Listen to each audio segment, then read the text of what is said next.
Well, I am really excited today with my guest. This man has done it all, and he continues to do it all. Faik Bouhrik is a university professor, and he is a professor and instructor of physics and mathematics, a cosmology researcher. That one I'm really interested in. We might divert into cosmology because I find that all very fascinating. A writer and an entrepreneur and a passionate animal rights activist. And he took his activism in a whole different direction that most people would not even consider. He started a business called Vegan Stay, and it is a place where vegans like me can go to bed and breakfast, and we can actually be among other vegans. And this is all about raising awareness around sanctuaries and all of that. So, Faik, great to have you here. Welcome to the Vegan Visibility Podcast Show, where your host, Kathleen Gage, shines the spotlight on vegan and plant-based businesses and entrepreneurs from all walks of life committed to cruelty-free eating, healthy lifestyles, animal compassion, and the environment. Enjoy the show. Thank you very much, Kathleen, and thank you so much for inviting me. And I'm very excited to be on your show. Absolutely. And our good friend Trevor is who made the introduction, and he hails out of the UK. And you're in, if I'm not mistaken, you're in California, correct? That is correct. Absolutely. I'm in Sacramento. And Trevor Banerjee, the founder of the Freedom Switch, yes, which is an incubator for socially conscious and vegan enterprises, was a very, very critical part of this project from the very beginning. He really helped me bring it to life and to focus. And since we teamed up, we had a plan on how to start, on how to develop it. And then after the first 6 months for which Trevor and I contracted, we just enjoyed working together so much that Trevor still is working with me. So we are working on the following stages. Yeah. Well, a little bird told me, and Trevor is the little bird, that he actually is planning to come to the States and probably will end up in Sacramento. I actually lived in Sacramento at one point. I grew up in San Jose. I have a sister in Campbell. So we have a lot of things in common in addition to being vegan. But I really am curious, where did you get this idea to start Vegan Stay? And before you answer that, let's start with when you became a vegan. I became vegan 5 years ago, 2018. And in fact, I had been vegetarian for 16 years prior to that. And I became vegetarian as soon as I came to the United States. I went to college and I saw some animal rights activists tableting, and I became vegetarian on the spot. And in my mind, being vegetarian, not eating meat, was all that was needed. And in fact, it took me a while, I think particularly that I was consuming free-range eggs and milk and so on and so forth. So I really bought into the humane myth for a while. But then a few years ago, suddenly things just connected, and I became vegan and animal rights activist on the spot. Well, and it's so interesting because a lot of people do have a misguided notion that being vegetarian is all that it takes. And then you dig deeper into the whole dairy industry and you find out otherwise. And so you became vegan in 2018. That's the year I became vegan also. And initially, I didn't call myself vegan because I thought vegans were crazy. And now I proudly call myself a vegan. And call me crazy if you will, but it's all about the animals and it's about the environment and it's about health. But what gave you the idea to create a vegan resource for vegan bed and breakfasts? So to me, when I became vegan, so as I said, it was just one of the two faces of the coin. The other coin was, for me personally, was doing something about that realization and that understanding.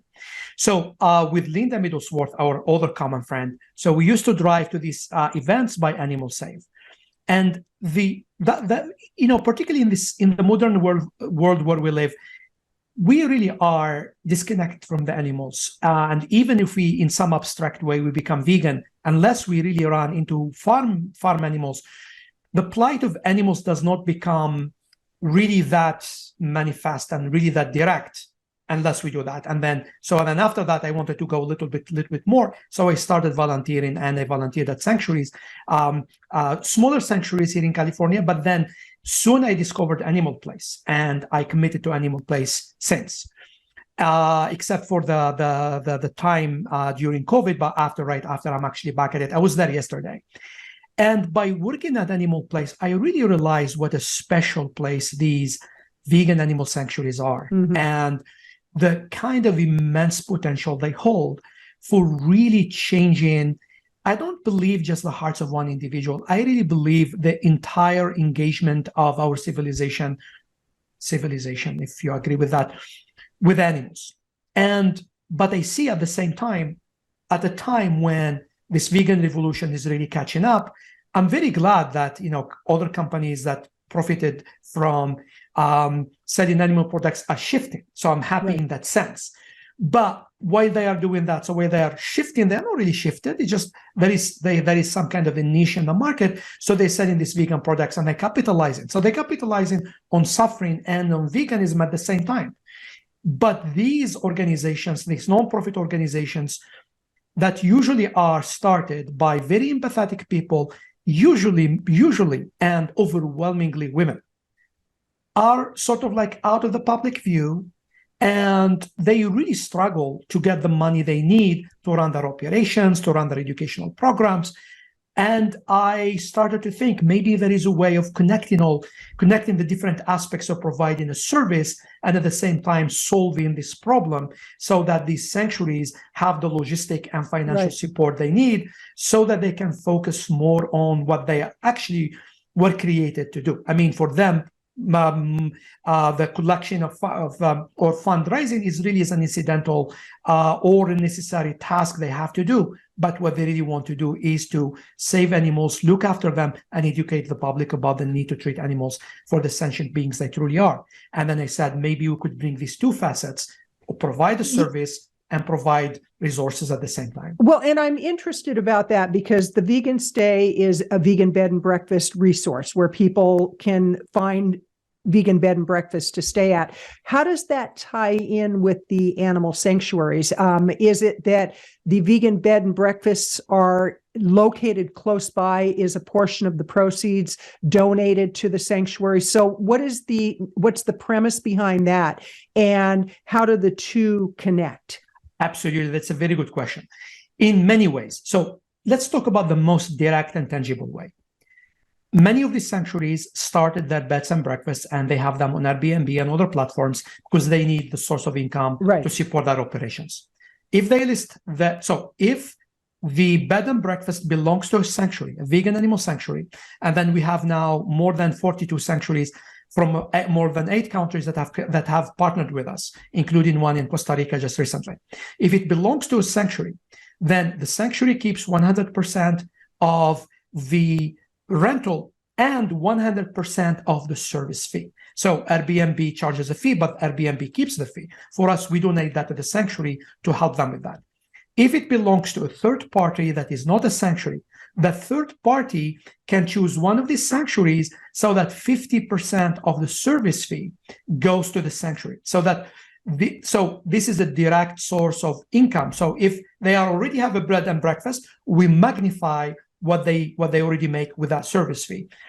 But if they don't, or even if they do, and there are other people in the community, people can support them. So if you go to the Airbnb or any other platform, that service fee goes to the company. In this case, 50% of it goes to a sanctuary that they are affiliated with. And that allows people to find new ways of supporting sanctuaries in addition to donations, monthly donations or one-time donations. But this is another way of creating more of a robust source of income for these sanctuaries.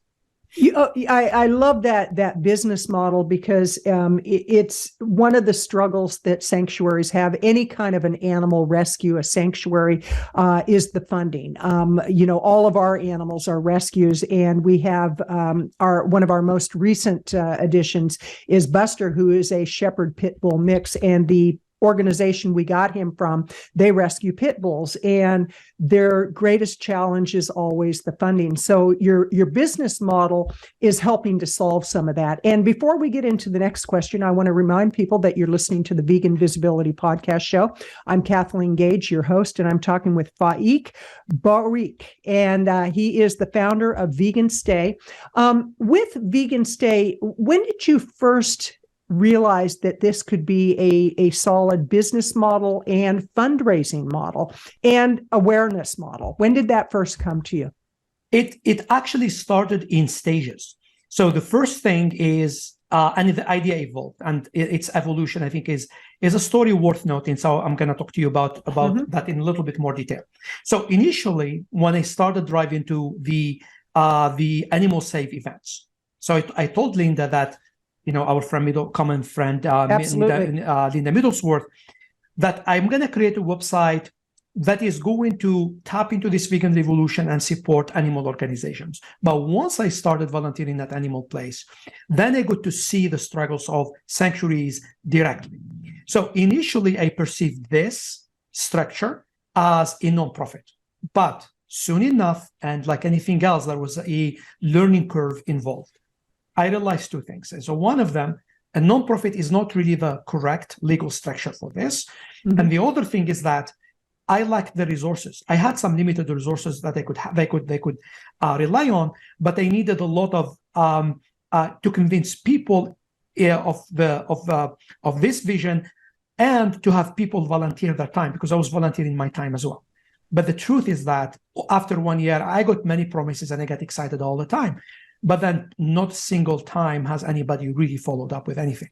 So, and then I realized at some moment, I need something little bit more to give people incentive. So let's say if we bring in investments or anything else, because it doesn't matter how noble an idea is. And plus, for me, I was directly involved with the idea, so I could really visualize it.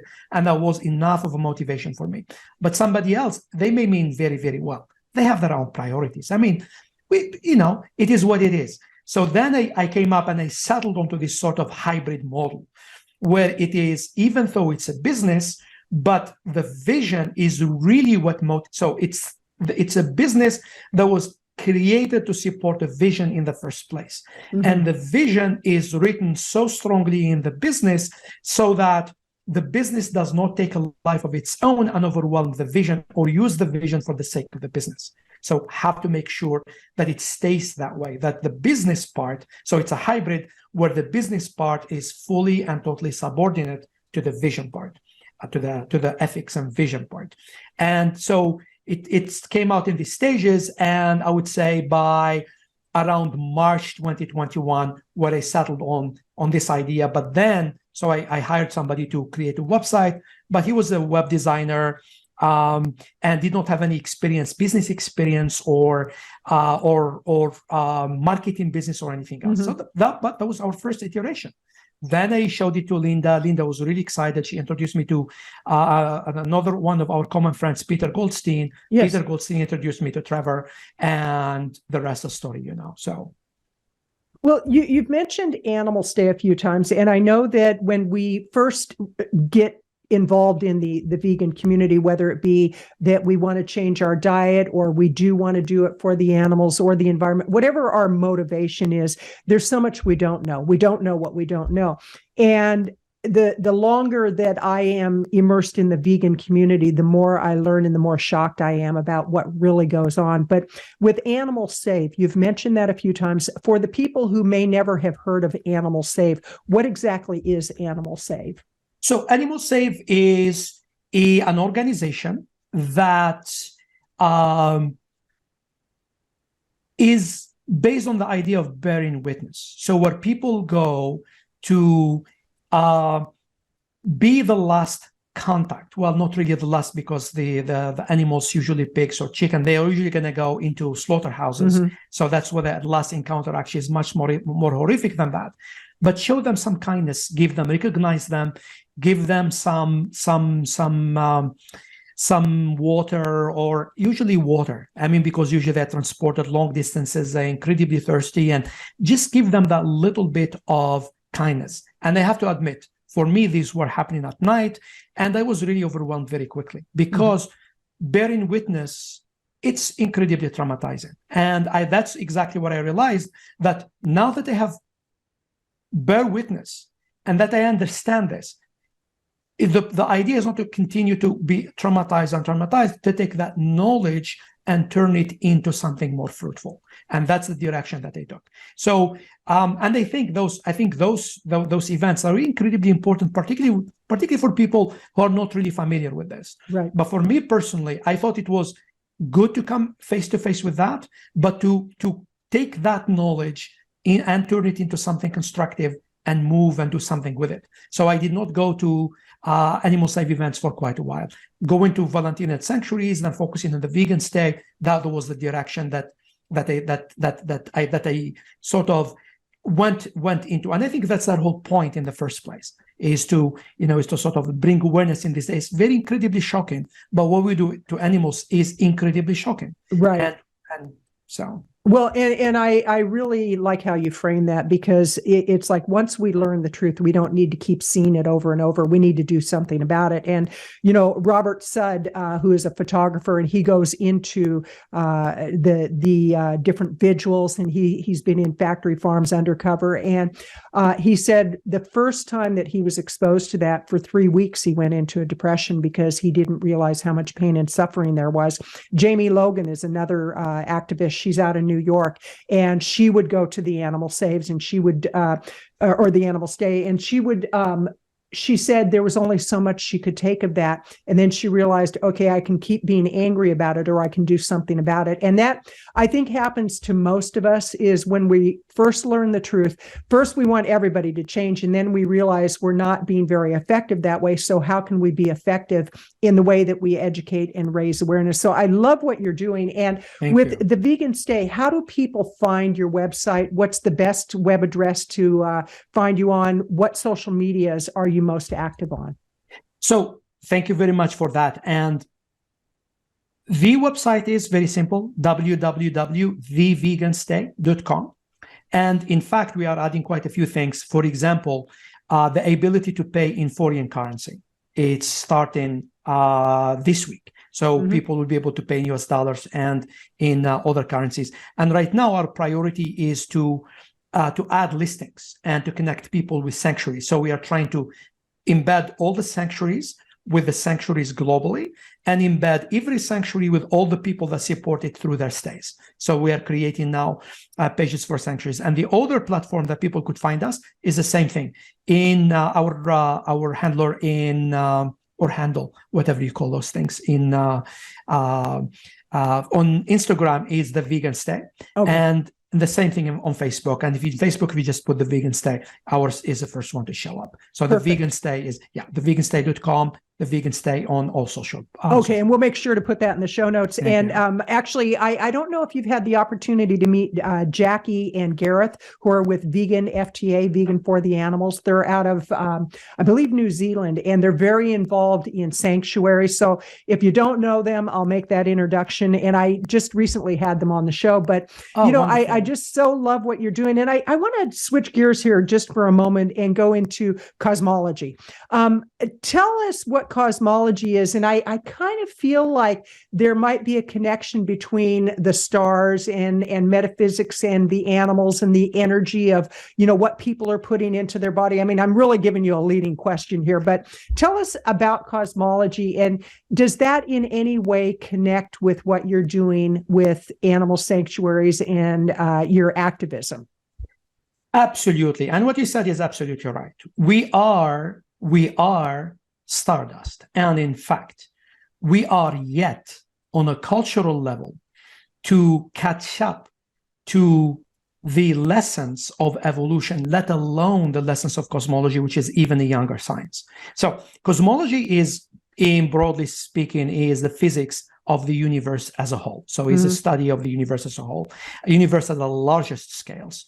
And I research dark matter through the interaction or the collisions of galaxy clusters. So large, hundreds and hundreds of galaxies on one side, with another one, hundreds and hundreds, and these ones, 100 and more, groupings of galaxies bound by gravity are called clusters. And when they collide, there are certain things that we can pick up on. And in fact, such a collision, known as the bullet cluster merger, was the first evidence for the existence of dark matter.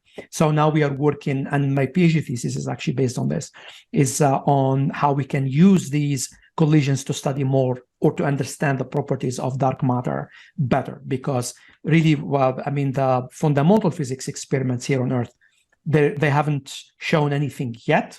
And the only chance we have of understanding dark matter is astrophysical, and I'm involved on that front. So that's my research, and that's what I do.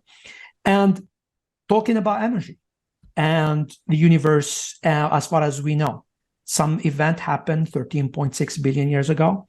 We don't know how it started and why. We could go back to very, very close to that time, but that's all we can tell. But we know something, and in fact, energy, what we call energy today, back at the time in Newton's time, it was called in Latin, I'm trying to remember, viva forza, something like they thought of it as a living substance, or the animated objects in the universe. So we don't know what that is. I can tell you, so we could quantify it, we could talk about it, but what is it fundamentally? I don't know, but we are that stuff. So profoundly, I think at the very core of life is mystery, like consciousness. What does it mean to be conscious? To be conscious. Just because an animal has a different look, but very clearly to me, whatever this thing we have, call it soul, call it consciousness, call it animal, call it anything, they have it, whatever it is. And considering also what humans were not long ago, we denied that to people who look different than we did. And then we realize how wrong we are. We do the same thing with animals. So we are all connected, and everything is connected. And to me, things here on Earth are part of the universe. We are part of the universe. And we are energy. And as I said, so we are faced with this mystery that we call life, at the core of which is this idea of consciousness or soul or whatever it is. And I don't fully understand it. I'm not so sure if ever a human being will be able to understand it.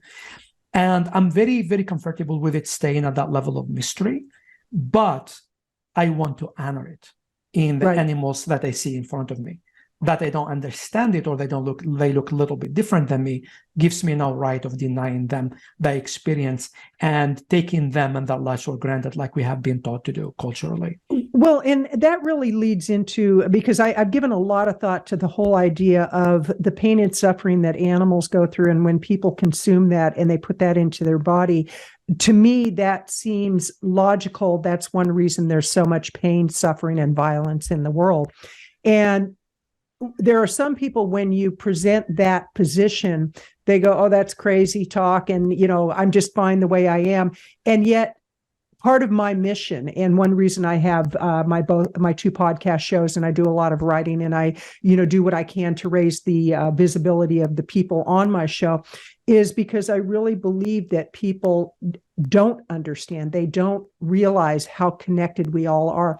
So from your perspective, Faik, what can somebody like me and other people who were so committed to being kind to the animals, to energetically balancing things out, what can we do in our day-to-day lives to move in a direction where we're not turning people off, but we're actually helping people to realize, oh, I didn't know? Because I remember the day that I really felt the pain and suffering of all the years that I wore leather boots, where I wore leather jackets. I ate animals. I was in the grocery store and walking by the meat department, and literally had a visceral response to what I saw. And I could hear the screaming and the pain and the suffering. And I thought, I can never, ever go back to who I was.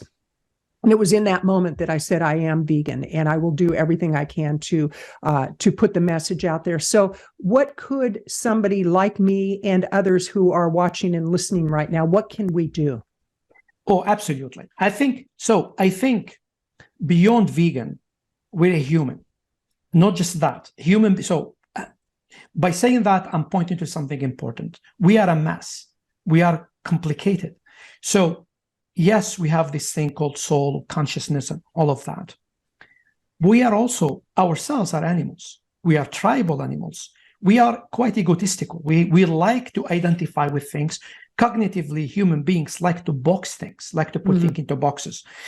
So, and we like to seize on things and turn them into tribal affiliations. It's who we are. So and it's extremely important to me. The biggest lesson that I try to remind myself of and give to anyone else is to keep in mind that this is ultimately about the victims and about helping people see. When we turn it about ourselves, we get blinded to that. So it becomes about us feeling superior. So it's our tribe. The vegan tribe is so awesome and empathetic and sweet and great. Them. But remember, it's a very flexible identity, and the border is very porous. And in fact, I was on the other side, and it came through by a choice. So it's extremely important that we don't make this about ourselves or about our pride or about our ego or about tribe, but about the animals. And that we be patient. We ourselves took us a process to get to this place. So we should not deny people that. People who mean extremely well. People can mean extremely well, and they can be mistaken at the same time. Right. We are all vulnerable to that. And I think having that kind of empathy for people who are not at the same place we are is extremely critical. And I find it the most effective and the most disarming. Usually there are quite a few people around me who had really at least considered it. And just exactly, I think the part of the reason, I think a great part is this. I never make it about them or about me. I just make it about the subject, and particularly when it comes very naturally, because when we attack people become defensive. Right. Then we are pushing them into their tribal affiliation and their ego identity, and we want this conversation to happen somewhere else for the sake of the animals. And the more self-awareness we develop, the more of it we can bring with us to the table, the more we can become more effective advocates for the animals, I believe. Oh, I love that. That's very, very powerful. And I want to remind you that you're listening to the Vegan Visibility Podcast Show. I'm Kathleen Gage, your host, and I'm talking with Faik, who is the founder of the Vegan Stay. And it is a vegan bed and breakfast that is aligned with sanctuaries, and the money that is used for the vegan bed and breakfast in many cases goes directly to the sanctuary because they own the bed and breakfast. Am I correct? Exactly. And when they don't own it, they get 50% of the service fee we charge. So I love that. So what is your vision as you look to the future with the Vegan Stay and with the vegan movement and with animals being treated more as the sentient beings that they truly are, with emotions, feelings, with the joy that they experience, with all of that? What is your vision moving forward? To really, really work on driving this lesson home. If we are to change as a society, I think that will be at the very, very core of the change. And in fact, I just want to comment on something that you mentioned. So many people, when they talk about veganism or vegetarian, particularly vegetarianism, or animal rights, and that in that book, it was more about vegetarianism. Peter Singer's Animal Liberation. To me, I read it. It was just too much of it appeals too much to logic. There is another book that is rarely spoken about, but I think is much more powerful. And I tell you which one that is. It's called Eternal Treblinka. I forgot the name of the author. I read it about 16 years ago. But here is the premise. So the author is Jewish, and he is a descendant of Holocaust victims and survivors. Mm-hmm. And his argument is this. And that's exactly what he demonstrates in the book. The way we treat animals and the Holocaust, there was a connection. The connection, he said, he proves exists, not simply philosophical, factual, not just saying, oh, look, this looks like this. No. He shows you how we went from this to this. So if we are, like, for example, now we talk about peace. I really call it like in fact, I love to quote Ultron from the Avengers, the Marvel movies, when he says, "You're confusing quiet for peace," and that's exactly what we are doing. Stopping war and trying to stop war by negotiations, and all that is quiet. Peace is dealing with the root of the problem that, even if it did not create this problem entirely, has certainly exacerbated it quite a bit. Human towards human violence. I think what we do to animals has spilled over, even though there could have been some human violence already, but I think this has really magnified that to degrees that now threatens the existence of humanity as a whole on the planet. I mean, as we are talking, superpowers are talking now about nuclear weapons happens every other day. So this is the world that we have made. Now, if we are to change this world, we have to be brave enough and honest enough to ask ourselves, how did we get here in the first place? And I think looking at our relationship with the rest of the animal kingdom is very critical. And I think animal sanctuaries, vegan animal sanctuaries, will be a very essential and integral part of teaching us that lesson. And I think that's why they need to be empowered, so they could communicate with more people and bring this discussion, make it a little bit more mainstream. So, and what was the name of that book again? Eternal Treblinka. Treblinka is a one of the concentration camps in Nazi Germany, under Nazi Germany. And yeah, I found that book. It was very powerful. That book, just as I said, because the link, the right. type of research he did, just the link is factual. And in fact, I always, once I have more time, now that I'm not a historian, but I would love to do research. I was just thinking recently, just look at in Hinduism or in ancient Egypt, Babylon, where you would find the animal, like a god or a goddess, half animal, half human, or they conceptualized animals very differently. And in many ways, they conceptualized animals as these sort of mysterious beings that come up from another realm to teach us something. I honestly think that view is much more realistic than the view we have today, right. that animals are objects to be discarded and used, like an animal and a table are of the same level of being, and we call both of them it. Which one is more primitive? I think we are. So the idea that because we are under this delusion that we are progressing, and then the more we progress, we don't. That story doesn't do the complexity of the situation any justice. So, and this is one of the things is I would like to trace back how that shift happened and why it happened and when. And I think a major shift had happened towards the time when war has become at a much larger scale, but it's only a conjecture now. And I hope somebody who's hearing us today would take that up and as a lead and probably research this, because I'm not sure if I will ever really have the time or right. to get around to it. So, and it's fascinating, and to to have each person really look inside themselves to say, what is my role in all of this, and how can I be a part of the solution? And Faik, this has been fascinating, and I just wish you the greatest success with the Vegan Stay. And in closing, what are your final thoughts for people? What would you like to leave them with? Well, for one, I thank you so very much for having me. I'm incredibly honored, and I look forward to talking to you in the future again. So the final thought is to, as I said, to in everything that we do, as you were saying, how are we contributing to the situation, including how are you contributing to people that could become vegan faster, stopping them by the way that we carry ourselves as vegan. So it's extremely important, I think, to keep at our focus that this is about the victims. And ultimately, it doesn't matter what religious tradition one belongs to, or lack of religion tradition for that. But there is some universal agreement that there is some kind of cause and effect. Things are connected. And what we do today to the animals is going to come to haunt us. If not us, our children after us. Whatever we create, there are these marks that stay there in the world and they don't go away. So then the question becomes, is what kind of legacy I want to leave?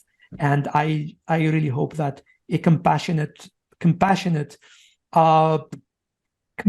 legacy that's based on understanding and empathy and mercy is one that people are going to opt for. And I really very sincerely hope that for the sake of animals and for our sakes as well.